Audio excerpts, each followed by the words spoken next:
All right, g'day, hi, and welcome. Okay, drop tunings.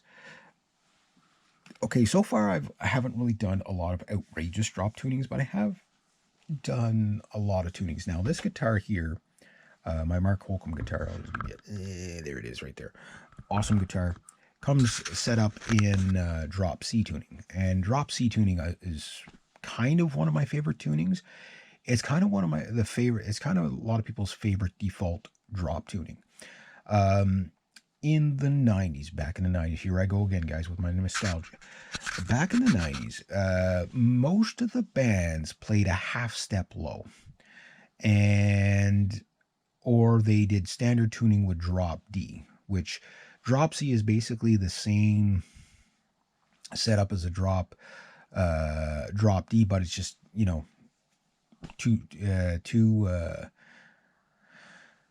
two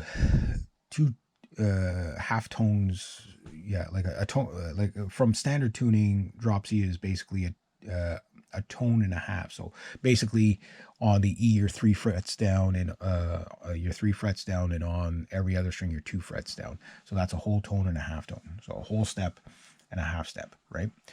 Drop D is just just the one string down.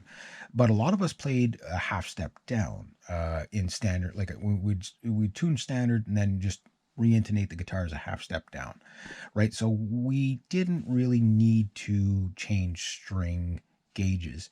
So if you played 10s, any 10s would do. If you played 9s, any 9s would do. But once you get to drop C, things change around. You don't have enough tension with regular 10s. For example, a 10 to 42 might not be enough. Even 10 to 46 might not be enough, right? You're going to lose out on that low end. Now, mind you, if you find it really extremely muddy, and you can get away with 10 to 46 instead of 10 to 52s, then go that way, because like one thing about going with thicker strings, again, as I was saying in previous videos, the thicker the string, the thicker the tone, that also creates a lot of muddiness, right? So it depends on your guitar pickups. It depends on, how clear, it depends on the bridge. It depends on a lot of things. It depends on your amp settings, your speakers, big time. Like for example, my Hot Rod Deluxe over there, right over there by my foot. My foot's waving at you. That sucker has the muddiest speaker in it, where the it's a Fender Eminence kind of. I was told it was a Black Widow in there, but the Hot Rod Deluxes have went through a couple of speakers, and that's a really, really muddy speaker in there. Now, my Mesa Boogie 4x12 there, that sucker is as clear as glass, even all these years later. That I bought November 11th, 1991, when I was a teenager, basically. And those Celestion C90 90 watt black shadow speakers, very, very, very clear. So you can get away with heavier gauge of strings, and it doesn't just muddy up on you. But that said, the same, everything plays in how muddy the guitar sounds. The scale length makes a difference, in the muddiness. So when you're drop tuning, I've seen guys drop tuning with Les Pauls, which I'm a big Les Paul fan. I always have been. I played one for 13 years, you know what I mean? And then, anytime I get my hands on one, I enjoy it. I'm more settled on the Gibson SGs, because I've got 2 of them back there, because I do more leads. And the Les Pauls are a little bit more limited for leads than the SGs. The SGs have, they're amazing to play. But with the shorter scale lengths, if I wanted to do drop tunings, like I've played as heavy as 13 gauge on my SGs, just to try it, and in standard tuning, and you could tell that was hard on the guitar, but I did it, and they were just way too muddy. So if you were a slide guitar player, yeah, 12s, 13s, as long as you don't ever care to bend a string again, because the tension to play like this was fine once you intonated. But it was like trying to bend strings on an acoustic, right?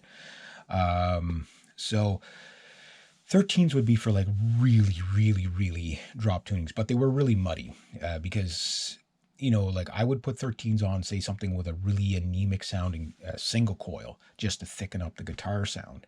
Again, thicker the string, thicker the tone. That's going to be the theme of strings pretty much throughout, right? So there was no requirement for that. Now, when I started playing electric guitar, I was playing 11s and 12s because I didn't know there was anything lighter until somebody showed me Dario 9s. And the first time I played Dario 9s, I freaked out because, everything was so much easier to play. Then I remember at one point I tried a set of Fender strings in 9 gauge, and I was just absolutely blown away by how bright they were and lively and everything like that. And they were really, really, really good. So I'm kind of excited to try these. I've had these packs for a while. Again, doing experiments, right? But now I've got so many guitars. It's like, okay, well, what string do I experiment? And what I've learned over the years is that you have to pick, like the string picks the guitar, or the guitar picks the string, not you. So your favorite string on one guitar might not necessarily be the best on all. And don't just pass up the cheaper strings, because sometimes those cheaper strings can really surprise you. I've never really liked the Ernie Ball Slinkies that much. I just they just don't do it for me. But I have experimented with them, and I was just like, okay, well, that's interesting. Whatever. I've always liked the Deans. I've always liked the Darios. Were always kind of like when you don't know where to start, that's where you start. Everybody uses Dario. They're not the most popular string probably in the world because they're the best. It's just they're an easy grab, and they were cheap in the beginning. But now you got a lot of competition. I would really, even if you're not a Gibson fan, but you got a fixed bridge guitar, I highly recommend. I mean, this is probably the cheapest Gibson product you'll ever get. These things weren't that expensive. Now, mind you, prices of everything have gone up, but these are well under $10. And at one point I think they were like $4. And these are the Gibson Bright Wine strings. If you've got a fixed bridge guitar, I highly, for rock and metal, I highly recommend these strings. The Fenders, again, really bright, really lively. I don't know what this pack will be like, but I've really liked the Fender strings. The Deans have always really impressed me, especially the Blue Steels. I bought these the last time because the Blue Steels weren't available, and I think Blue Steels are like $30 now. I remember the first time I tried them back in the 90s. I was quite impressed with them. But anyway, for drop tunings, you really have to kind of think about the tension. If you've got a 25.5 inch scale guitar such as this, drop tunings down to drop A. I don't know about drop G. That's pretty darn low. But drop A, you're probably good to. Double drop A even.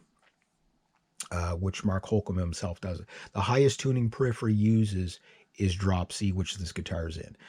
Drop B, no problem, but you'll probably have to go like down to drop C. 10 to 52 is probably where it's a good place to start. You can even try 10 to 46s on other guitars, just to see. Like I don't know if I'm going to try a 10 to 46 on this, just simply due to the fact that the tension with 10 to 52s on these PRS strings is perfect. Like it feels like I'm playing an extra light set of 9s because of the drop tuning, right? So if I can get away with the heavier string and the tension is like absolutely reasonable, again, I can shred on this guitar. It doesn't feel like I'm wrestling with it like an acoustic. But I can imagine if I went to drop drop B, I might be outside the range tension wise. They might not be enough tension on the 10 to 52s. I don't know. Maybe you have to go to 1056. But I would go up a string gauge, a little bits at a time. Now, the shorter your scale length, say like on a Les Paul, what I've been seeing people getting away with is that they have to go like to 10 to 58s or something like that to be able to intonate, and then with a wound third string to be able to pull it off to get enough tension on that short scale. So at that point, then it's like playing an acoustic guitar. So you got to either do a trade-off of so the 24 3/4 scale guitars, you got to do a trade-off of whether you're going to play rhythm or leads. So if you're going to play leads, then you can go with the lighter string with the unwound G string. but you're going to have a more flubby low end string, like the E is going to be lower, right? It's going to be looser because you don't have enough tension on it. If you're just going to be more playing rhythms, then you go to that wound G string. You'll have a lot of tension on the guitar, but solos are going to be, it's going to be like soloing on acoustic guitar. So if that's your case with the shorter scales. Now, if you have 25.5 scale, you're probably not going to run into that same problem as quick. But if you go like, say, drop G or something like that, which is like elephant murmuring, if you ask me, you probably have to go like a, like a 13 to 60 or something on there, which is going to be a god awful heavy gauge strings. You're not in bass territory, but you're almost in bass territory at that point. So at that point, it's pretty much a rhythm guitar, right? So, you get away with what you get away with, but that's one way to look at for the drop tunings. Go heavier. The lower you go, the heavier you're probably going to have to go. The shorter scale length you have, the heavier, even heavier you're going to have to go to get that tension right. Most people have a 25.5-inch scale guitar. So again, if you were going to, as long as you weren't going to go higher than, say, half step low from standard tuning, I would stay with 10 to 52s to start. You can try the 10 to 46 if you weren't going to go past drop C, but 10 to 52 fine. If you were going to be going from standard tuning to drop C and you had to make a compromise, the 10 to 46 might be better because it won't be quite as high attention when you